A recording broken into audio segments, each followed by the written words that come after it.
Инвестор Медиа Про представя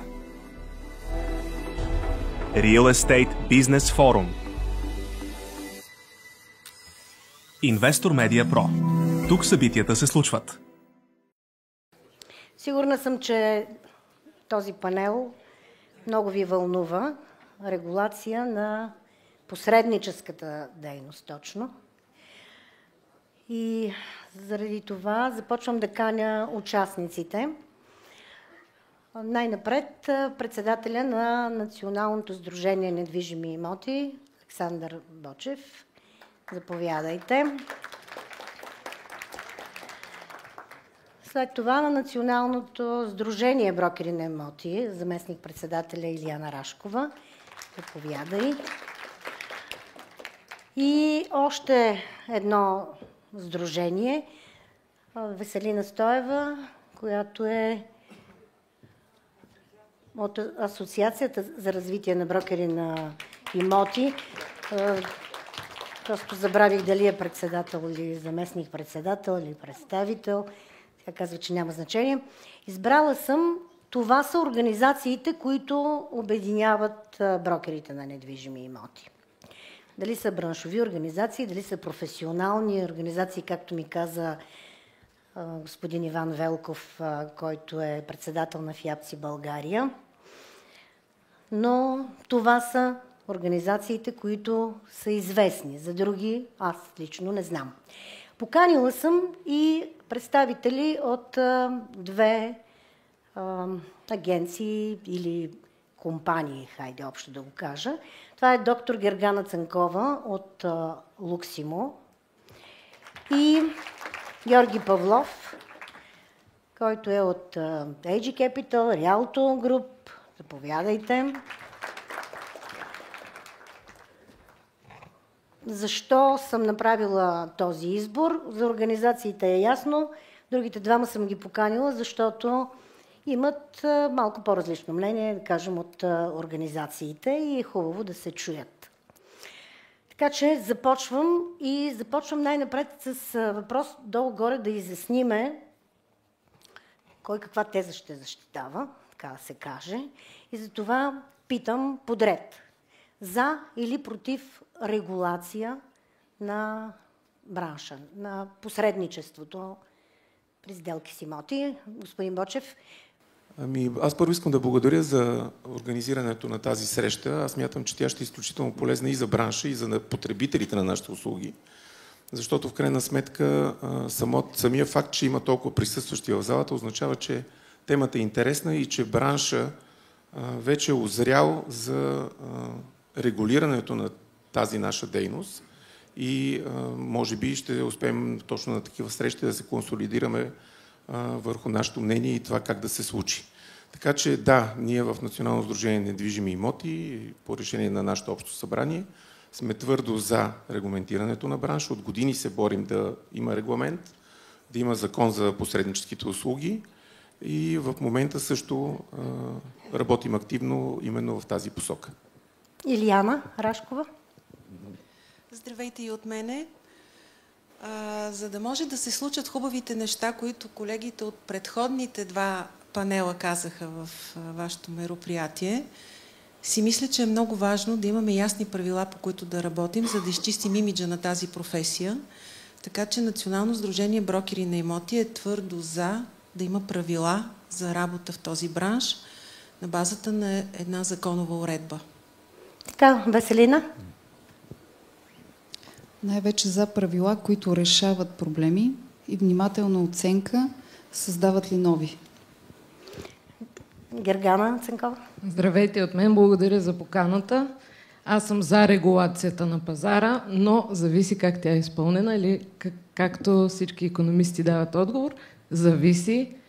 За съм регулация, която да сподпомага работата на агенциите и на брокерите, не за регулация, която на всяка цена, която да се опита да регламентира отношенията, без да отчита спецификите на нашата ежедневна дейност. И Георги Павлов. Всички сме за регулация. Въпросът е каква? Какво правиме тогава? Въпросът е каква?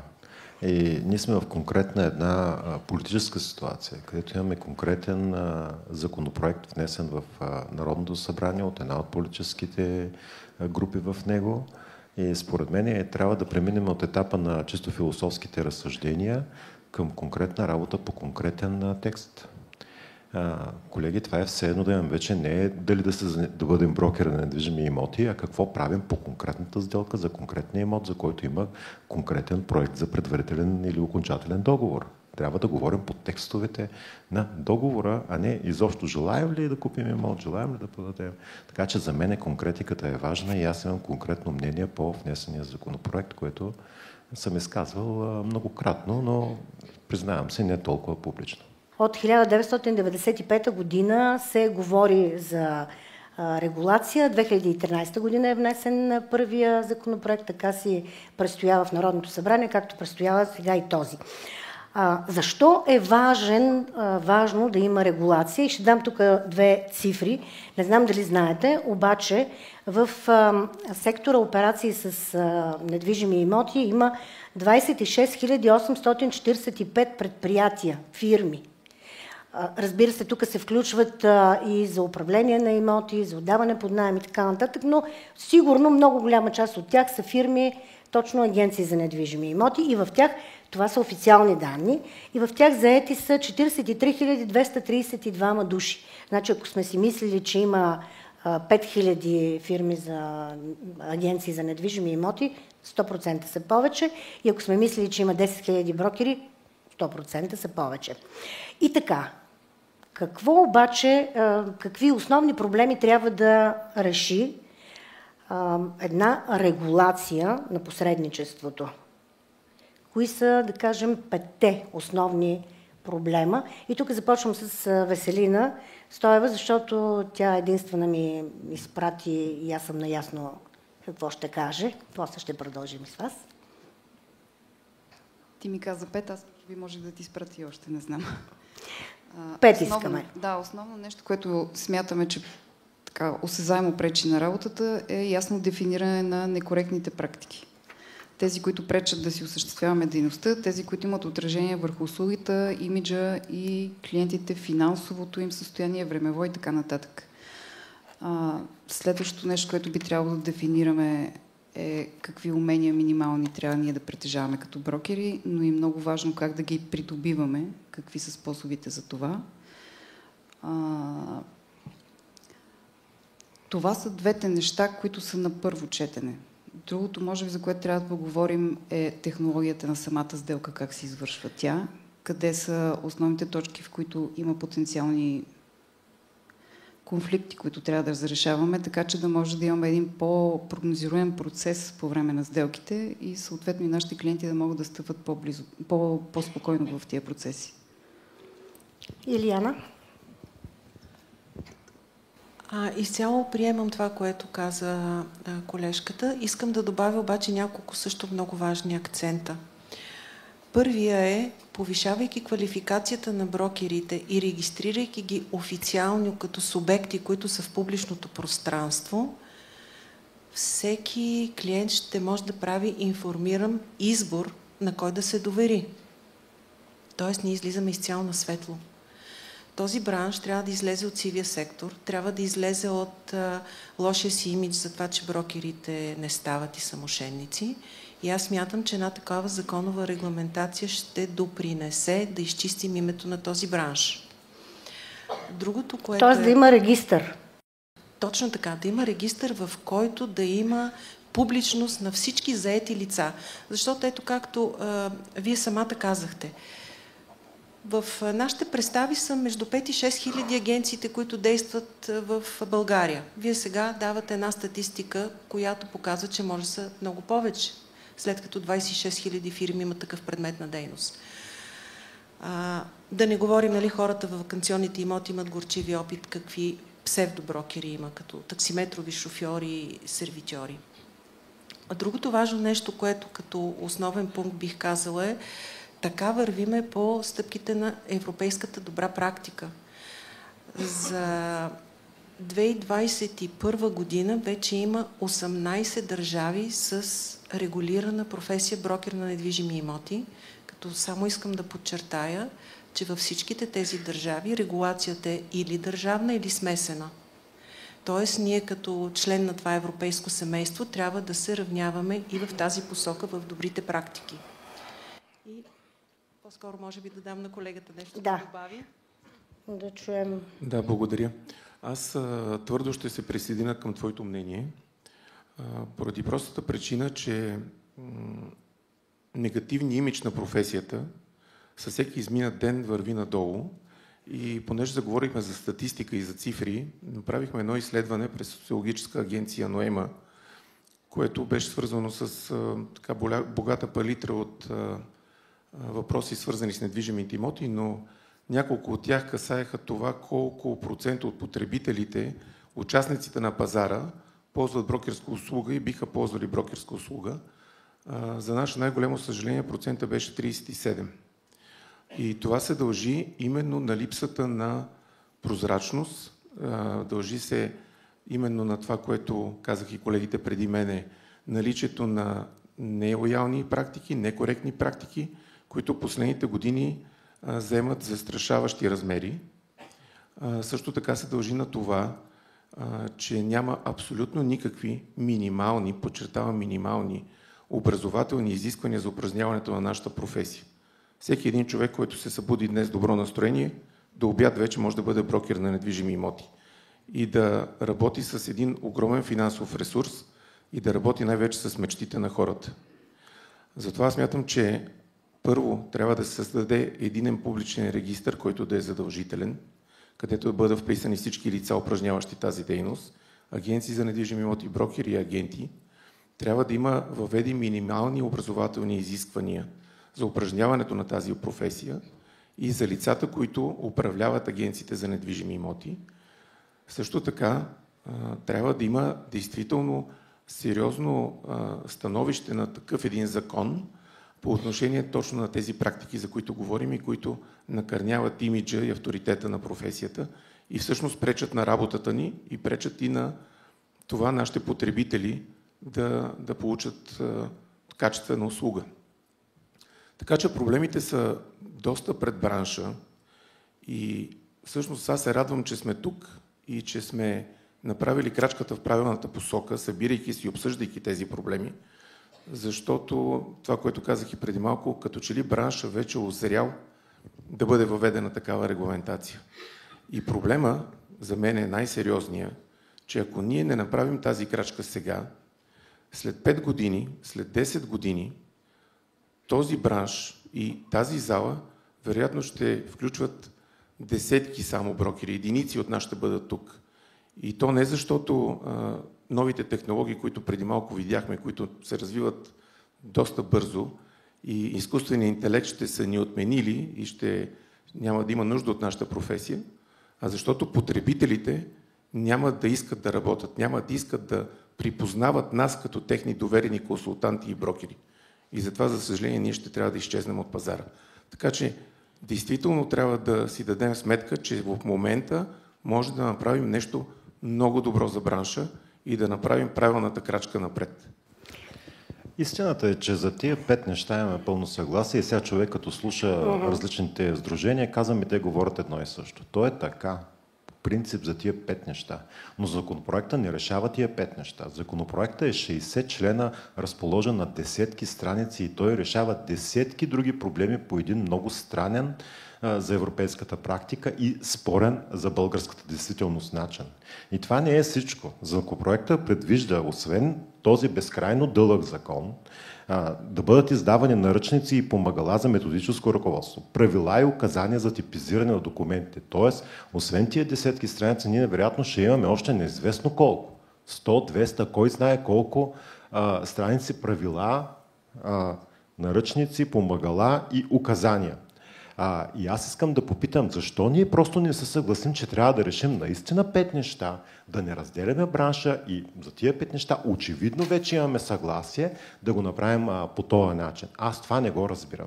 И това, което искам да допълня е, че това вече се случва, това разделение в бранша. Както знаете, този закон се подкрепя от едно от сдруженията. И не просто, че се подкрепя от едно сдружението, ами то да не се подкрепя от всички агенции в сдружението. Ние неколкократно сме казвали на нашето сдружение, уж НСН, че големите агенции в него не подкрепяме закона в този му вид. И въпреки това ние не бяхме чути. И истината, която аз така държа да се казва, е, когато се обявява подкрепа от страна на НСН, да се споделя, че има спорове в НСН по този закон, и то много сериозно, стигащи до неприемането му. Така че, моля ви наистина да работим в посока на регулация, която обединява бранша, а не регулация, която разделя бранша допълнително. На мен ми е неприятно, че трябва да говоря негативни неща за нещо направено от колеги, обаче аз не съм слушан както аз, така и другите големи агенции в продължение на години.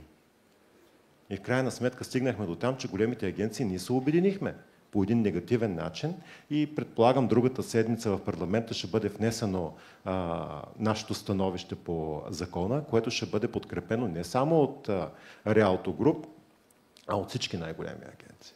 От Luximo, от Явлена, от HomeToy, от Building Box, от Имоти Премиер, от Primo Plus. Не се сещам всички. Не? И това не е хубаво, че се разделяме. Трябва да се обединим около 5 неща и да се обединим. И сега много искам да се обединим. Само нека да чуем Гергана, защото не чухме нейното мнение. Какво трябва да реши регулацията или по отношение на това, което каза господин Павлов? Аз съм съгласна с изказванията на всички колеги. Въпросът е, че моята изходна позиция е малко по-различна от гледна точка брокерство и осъществяване на посредническата дейност като такава. Посредническата дейност е регламентирана в Търговския закон и по-конкретно в раздел 3, член 49, 50 и 51. Ясно е описано какво значи посредническа дейност. Това е дейност, която отчита резултат. В нашия случай, реално погледнато, на нас ни се дължи възнаграждение, за да свържем едно лице с друго лице. Ако нещата стояха по този начин, може би нямаше да е необходима тази дискусия. Смятам, че това, което и колегите споделиха, говорим за конкурентно способност на брокера като единица, на агенцията като по-голяма единица от общото цяло. Целта на всички тук присъстващи и предполагам на всички колеги, както е така модерно да се нарича брокера е мръсна дума или отключвач на врати, това мнение за брокерите да отпадне. Считам, че също е много важно да се направи едно ясно разграничение, кои са сделките с недвижими имоти. Тъй като не смятам, че сделка за наем от 150-200 евро може да се регулира по един и същи начин с продажба на имот търговски за няколко милиона. Много е важно да се направи това разграничение. Също изключително важно. Как и кой може да упражнява дейността, професията брокер като такава. Защото е най-лесното, както и колегите споделиха, днес да станеш брокер. Въпросът е от изходната позиция на клиента. Защо да плащам аз на брокер? Какви ползи има за мен като лице да използвам услугата на брокер и считам, че 1/3 от сделките за 2024 година са реализирани посредством използването на брокерска или посредническа дейност. Смятам, че нашето обединение на мнението е именно тази. Да увеличим дела на сделките с участието на агенции за недвижими имоти, без значение коя агенция и по какъв начин. Също е много важно да се стимулира лоялната конкуренция, а не лоялната да бъде минимизирана до нива, които така може да приеме един пазар. Не говоря само за дали сега сме на едно мнение, дали агенциите са на едно мнение. Ние сме така, спазваме редица закони, по които всички ние сме длъжни да спазваме. Но тяхното спазване или не спазване е една от практиките, която води до нелоялна конкуренция в сектора. Не ми се иска с приемането на закон, който цели да помогне работата, да влезем точно в обратната хипотеза, в която ние сме заринати от бюрократични спънки или каквото и да е. За мен законът трябва да е прост и ясен, да отчита спецификите на посредничеството като такова, да отчита качествените показатели на това посредничество и да стимулира лоялната конкуренция, за да може нашия сектор, бранша и името брокер като професия да е предпочитано, а не да стои по начина, в който седи в момента. Да, благодаря. Преди да дам на Илияна думата, искам само да кажа, за това, че добавената стойност или всъщност от посредническата дейност, информация от Националния статистически институт, която поисках, е генерирал тази дейност. Посредническата е генерирала почти 1 милиард, 827 милиона лева. Това са пак официални данни, нали? Пак се сещаме, че това не са истинските. Тоест, още веднъж искам да докажа колко важна е вашата работа, колко важно е тя да се върши от хора, които са компетентни, и да продължим сега с въпроса. Всъщност, Илияна, искаш нещо да допълни, след това следващия ми въпрос. Да, аз исках само първо благодаря на колежката, защото и тя много добре формулира нещата. Топката, която дигна високо господин Павлов, исках да я поема и да я поиграеме малко, защото нашия законопроект, т.е. това е нашата концепция за законопроект, той никога не е бил внасян, никога нямаме някакви такива официални дебати върху него, но в публичното пространство тази концепция има, включително на сайта на Национално сдружение брокери на имоти. Целта ни е била точно такава. Синтезирано и ясно, вкратце да бъдат посочени правилата, по които да се работи, и това да обедини бранша ни.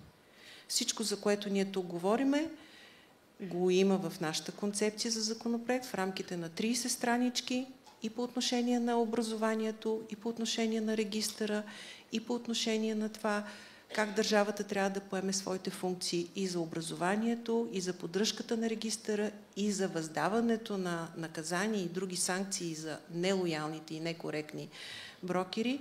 Така че съветвам колегите, които не са се запознали, да го погледнат, защото мисля, че той отговаря точно на това, което говориха и колегите преди малко.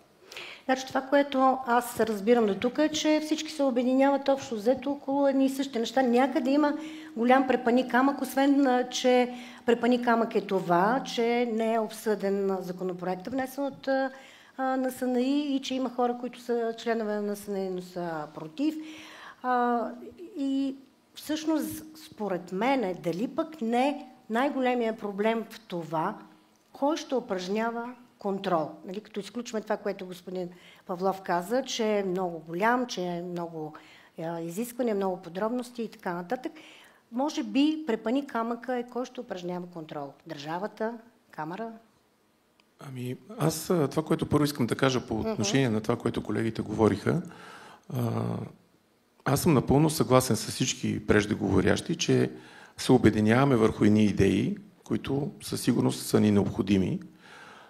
Очевидно всички колеги изразиха своето виждане, че са за регламент, за законопроект, било то в една или друга форма.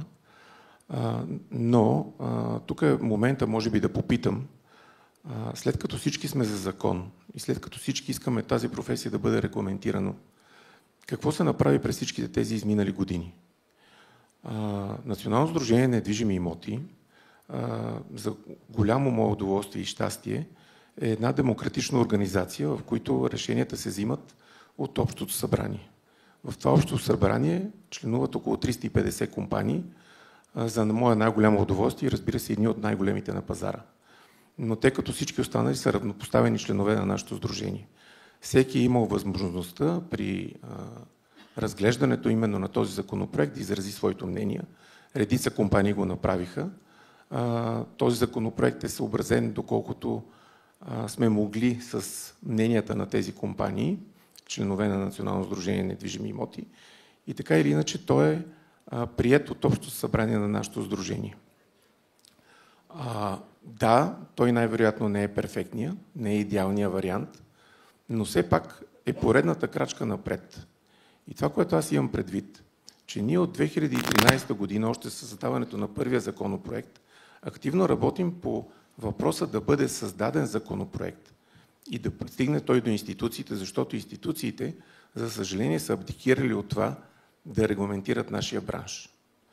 Така че за мен е тезата, че трябва да бъдем регламентирани и администрирани от държавен орган, е неоснователна поради простата причина, че никой няма да ни обърне внимание. Ние в Национално сдружение недвижими имоти неведнъж сме водили разговори с министерствата и с всички институции, които са заинтересовани от нашия бранш, и отговорът винаги е един и същ. Да, подкрепяме създаването на такъв закон, но нито имаме финансов, нито кадрови ресурс да администрираме тези процеси. И именно заради това, и сега се връщам на твоя въпрос, предложението в този законопроект е именно тези процеси да бъдат администрирани чрез браншова камара. Както, между другото, се администрират редица сходни на нас браншове. Нотариуси, архитекти, строители, независими оценители и други. Така че, за да разсея страховете на голяма част от бранша, които умишлено или не са насадени, искам само да кажа, че тази браншова камара ще бъде браншова организация на всички агенции за недвижими имоти. Аз лично смятахме, че сме около 4-5 хиляди, но според твоите данни сме доста повече. Така че всеки един представител на такава агенция за недвижими имоти може да бъде делегат на Общото събрание.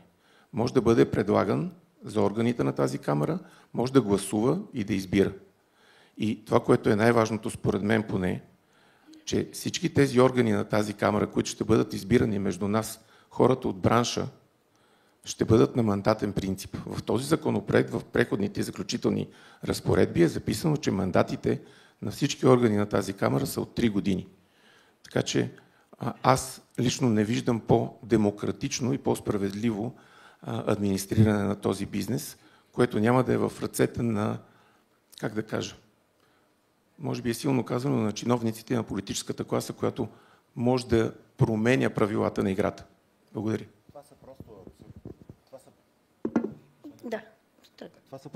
Това са просто абсурдни твърдения. Абсурдни твърдения. Значи ние какво разбираме? Че демокрация означава, че 20 хиляди неработещи действителност агенции ще взимат решения за ръководство над тези 3-4 хиляди работещи. Кои имат повече гласове в демокрацията? 20 хиляди неработещи или 3 хиляди работещи? Това не е равнопоставеност. Това е абсурд. Имало 3-годишен мандат. Има 3-годишен мандат. Дори ограничено да има до 2 мандата. Ама 2 последователни мандата. Има създадени 4-5 органа, в които има там по 6, 8, 10 човека членове, които за пръв път ще получават и заплати. Които обаче тия заплати дори няма да ги решава Общото събрание, ще ги решава управителния съвет, т.е. една групичка от 5-6 човека, които се въртят през 2 мандата. Кой да бъде председател. Това не е демокрация, колеги. Това не е демокрация, това е хвърляне на прах. И да, ние ще направим крачка напред, категорично, приемайки този законопроект. Крачка към бездната на бюрокрацията. И там няма да се връщам с крачка назад. Може би за това... Приеми ли се веднъж закона, не е просто толкова лесно да се отмени. Крачка назад няма. Затова трябва да направим крачка в посока, където всички заедно хванати за ръце искаме да вървим. А не демократично гласувалото Общо събрание на СН и от наистина 100 от най-активните агенции на пазара. Но 100 от тия 5000 работещи и 25 000 неработещи.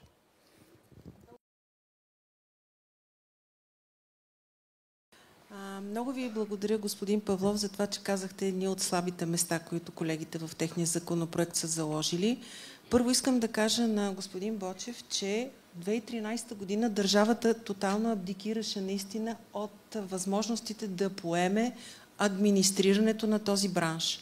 Но сега сме 2025. Нещата са коренно различни.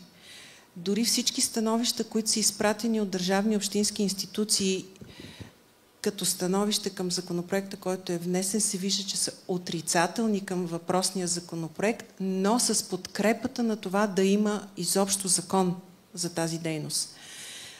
Правили сме срещи, включително даже заедно сме били в някои от институциите, където се вижда, че държавата е готова и настоява да има специализиран закон за дейността на брокерите за недвижими имоти. Включително мога да кажа, всички такси, които ще се плащат, те ще бъдат като такси в търговския регистър на цени, които са определени от държавата, ще влизат за поддръжката на този регистър, така че ние няма да утежним държавата и няма да имаме този отказ, който примерно едни конкуренти брокери трябва да вписват в регистъра на брокерите някой друг конкурент, а един държавен чиновник, както го наричат колегите, ще вписва всеки, който отговаря на изискванията по законосъобразност. Т.е. изисква се една диплома, един стаж и този човек ще бъде вписан, а не да трябва да минава през одобренията на брокерите и структурите на брокерите. Искам да подчертая нещо много важно за колегите, които не знам дали са разбрали една много специфична тънкост в законопроекта, който са заложили от НСНИ. Целта на този законопроект, освен че ще има камера, която трябва да администрира бранша и всички да бъдем зависими от нея, целта на този законопроект е да се превърне професията брокер за недвижими имоти в регулирана професия. Само искам да подчертая каква е разликата. Регламентирана дейност с закон на брокерите е да имаме свободна професия за упражняване. А регулирана дейност на брокерите означава да влезем в регистъра на специализираните регулирани дейности, които са с обществено и важно значение, като лекари, авиатори, архитекти. Всичко това, колежката правилно преди малко каза, ще ни доведе толкова много административни тежести и толкова много други зависимости от камерата, защото камерата трябва да дава правоспособност. Регулираната професия, за да може да бъде упражнявана, трябва да има правоспособност. Една диплома, взета от кое да е учебно заведение, НАПО, към НАПО или към МОН, или средно или висше образование за недвижими имоти, може веднага да позволи, според концепцията на нашия законопроект, вписването на този човек като брокер. Докато според концепцията на внесения вече законопроект, тази диплома е само началото да може човека, който иска да се впише като брокер, да почне да ходи по мъките и да чака съответния изпит, който камерата трябва да назначи за правоспособност, а никъде в този законопроект не е казано кога и колко често тези изпити ще се получават. Тоест, както в момента, за съжаление, повечето от вас може би са и оценители, знаят какъв е горчиви опит от камерата на оценителите. Хора има, които са готови, искат да се впишат в камерата за оценителите. Да, ама камерата не назначава изпити за правоспособност. И какво правим? Седат само ограничените хора, които са вписани към този регистър на оценителите, и другите, които искат да се впишат, нямат този шанс, защото законът това не го позволява. Така че регулирана професия брокер за недвижими имоти е нещо много опасно и ние може да си вкараме един страхотен автогол. Нека да чуем Веселина Стоева. Времето напредва и няма да стигне. Аз искам да обърна внимание, че ние в момента тук сме единици хора и изказваме, може би до някъде еднакви, но и много коренно различни мнения на противоположности. И си задавам въпроса, ако човек се опитва да си изгради мнение само на база на днешния разговор, това как може да стане. И затова наистина апелирам да си дадем сметка, че приемането на един закон не засяга един, двама или трима. Той засяга абсолютно всеки, който участва в този бранш. И сега, да, чудесно е това, което каза господин Павлов, че те имат един установище големите структури, защото ние вече много пъти казваме, има разлика в необходимостите на големите и на малките структури, както във всеки един бранш, не само в нашия бранш. Нека да си дадем сметка, че малките структури също са много важна част от този бизнес. Ние имаме различни необходимости. За нас са изключително важни достъпа до професията. Изключително важно е това. Това вече важи наистина и за всички агенции. Как привличаме нови хора в бизнеса, как те могат да влязат. Нека си дадем и сметка, повечето от нас имали ли са предварително някакво образование. Дайте да мислим механизми за това, как наистина да поставим минимални изисквания, хората как могат да влязат в бранша, какви умения трябва да имат, но и да не ограничаваме притока на нови, свежи хора в бранша, защото технологиите се променят, бизнеса се променя и е изключително важно да имаме и нови хора в бранша. Аз мога да дам един апел наистина. Днес е страхотен форум. Утре, както ти каза, продължаваме. За мен основният проблем е, че няма информираност в бранша. колко хора са си направили наистина труда в това ежедневие, което имаме, да седнат и да прочетат и законопроекта, и концепцията за законопроект, и да помислим наистина като бранш да изведеме нещо общо валидно за по-голяма част от бранша. Какво наистина ни е необходимо като законодателство? Какви въпроси ще решаваме? Да, и понеже въпросът ми беше кой смятате, че е добре да упражнява контрол, нека да чуем и Гергана Цанкова. Аз смятам, че е добре да взаимстваме от добрите европейски практики, които ясно показват, поне в огромна част от случаите, в които този пазар е по-различен от нашия, че има смесен тип управление или контрол върху сектора. От една страна държавата, от друга страна някакъв частен инструмент за регулация. Друг интересен момент е кой ще санкционира, първо кой ще следи изпълнението на изпазването на изискванията, които вече така или иначе са заложени, защото много така се пише за фалшивите обяви, като това е един от сериозните проблеми, съгласна съм, но не е единственият проблем, който бива така да бъде решаван. И ако има некоректни практики при фалшиви обяви, свалят се от съответния сайт, съответно управленците или собствениците. Това не е основният проблем. Точно така. Това е проблем в рекламата, докато големия проблем е всъщност в обслужването на клиентите. Точно така. Това е моето мнение. Качеството, което ние даваме, за да има добавена стойност и смисъл от нашата работа, и извън това, че са събрали група от хора, които са решили, че е лесно да се изкарват пари от имоти, което е далеч от истината. Най-важното е проследяването. Да, окей, напълно съм съгласна за високо ниво на компетентност, която се придобива благодарение на изпити, обучение, лицензиране и така нататък. Също съм съгласна, че процедурата трябва да е максимално улеснена, тъй като всяка една агенция, която оперира на пазара, има собствена структура, собствена политика и начин на обучение. Да, нека бъдат надграждащи, съгласна съм. И въпреки това, трябва да е максимално улеснен процеса. И когато нещо се създаде, то е лесно да бъде създадено. И както и колегите казват, след това какво ще правим, когато бъде създадено. Има едни термини като предварителен контрол, текущ контрол и последващ контрол. Кой ще ги осъществява? И дори да бъде контрол осъществен по начин, по който, да кажем, е приемлив, но има такива, които са извън контрола, кой ще ги санкционира тези хора? По какъв начин? И друго, което така на мен ми направи впечатление, понеже една така от темите, които вирее в бранша, как големите агенции искат 1%, по-малките искат друг процент, което за мен лично стимулира нелоялната конкуренция. Съгласна съм, големите агенции, големите структури имат различни разходи, те просто физически не могат да паднат под определени нива на заплащане за труда, който те са извършили. Но смятам, че колеги от по-малки фирми също полагат неимоверен труд за случването на техните сделки. Никъде в проекто закона, за съжаление, или поне аз не съм го открила, няма минимални изисквания за възнаграждението, което следва да получават хората, които упражняват тази дейност, тъй като се даде примери с оценители и така нататък. Само да довършим и господин Павлов. Може ли само да отговоря на колежката? При всичките ни срещи по повод концепцията ни за законопроект, ни беше отказано да се вкарват комисионите като минимални или максимални суми, които да фигурират в законопроекта.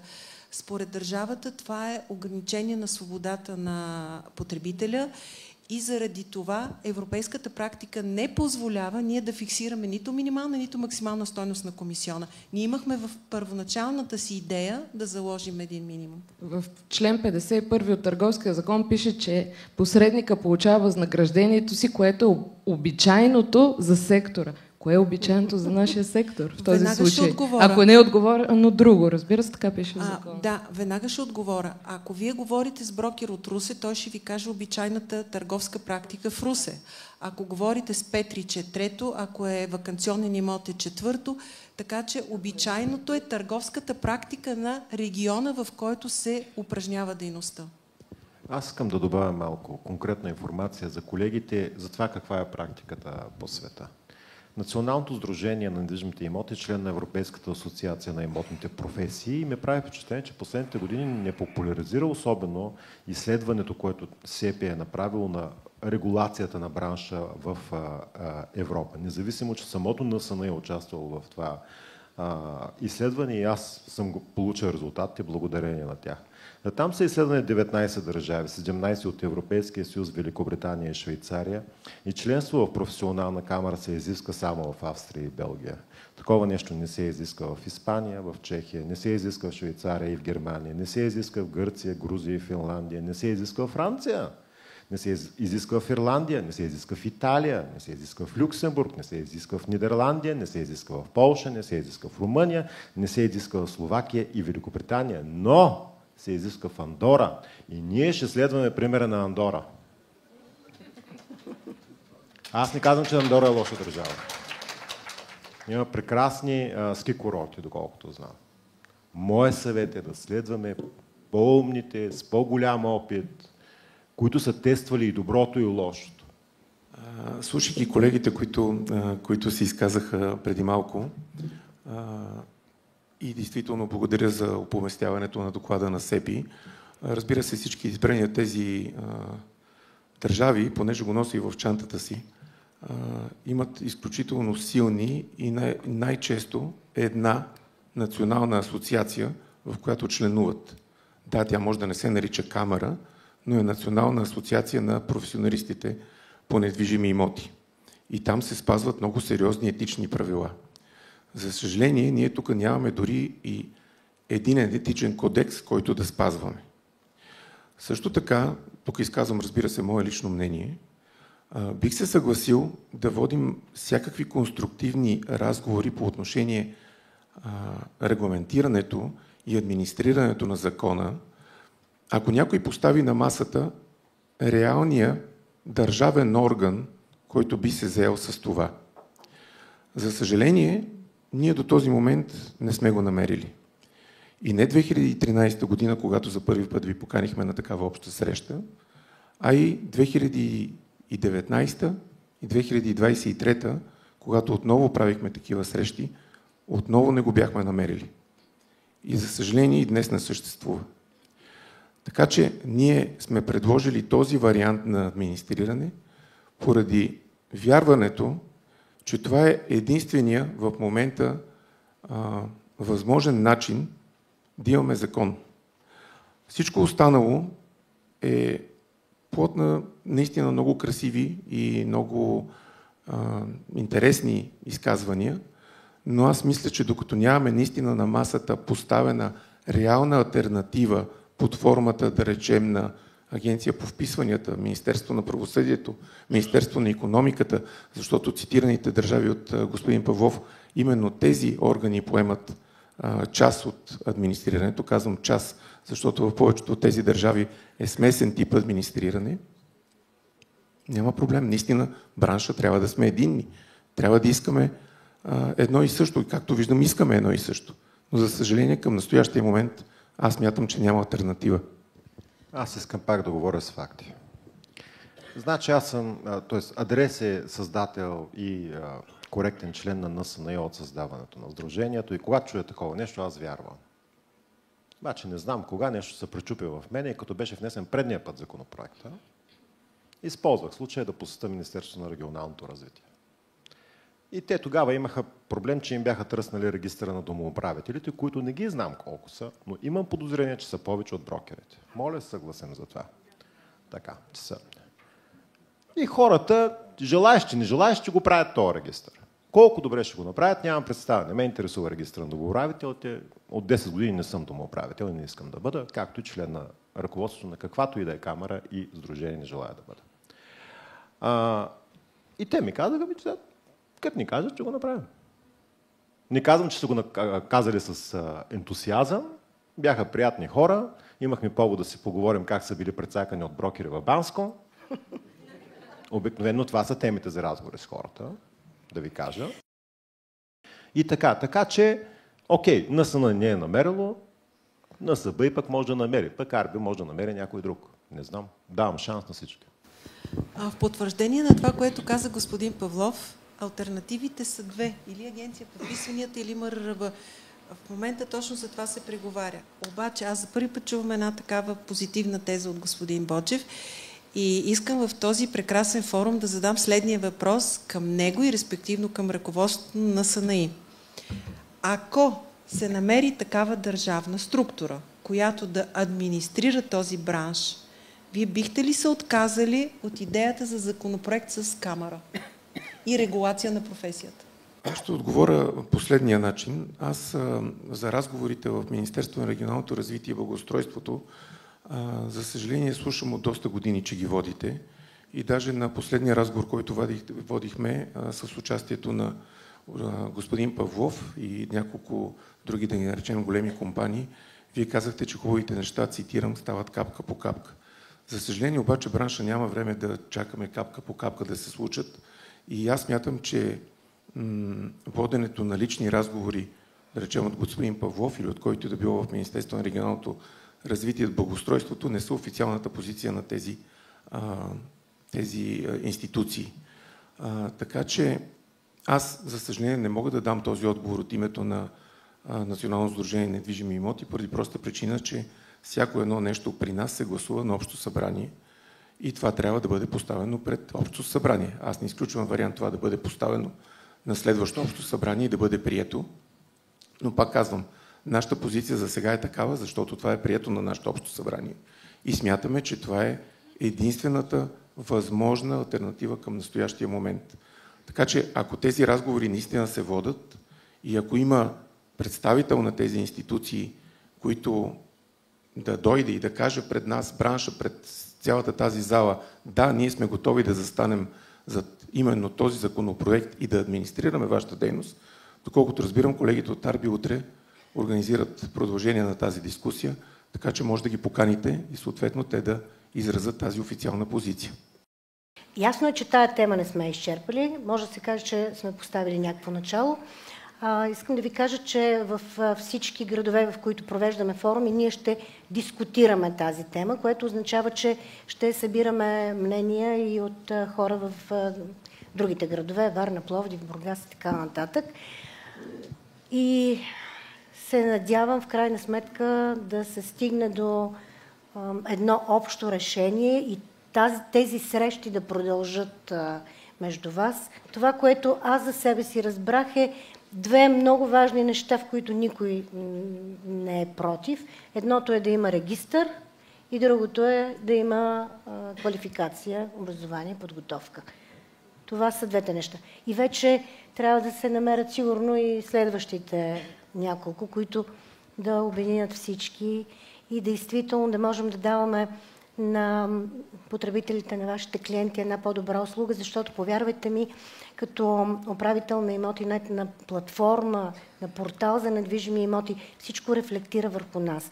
Защото на нас се оплакват от некоректните практики, нас обвиняват за това, че не работят добре брокерите, на нас се обаждат да се оплачат от брокерите. И ние също искаме да се регламентира тази дейност. Благодаря ви много за това участие. Инвестор Медиа Про. Тук събитията се случват.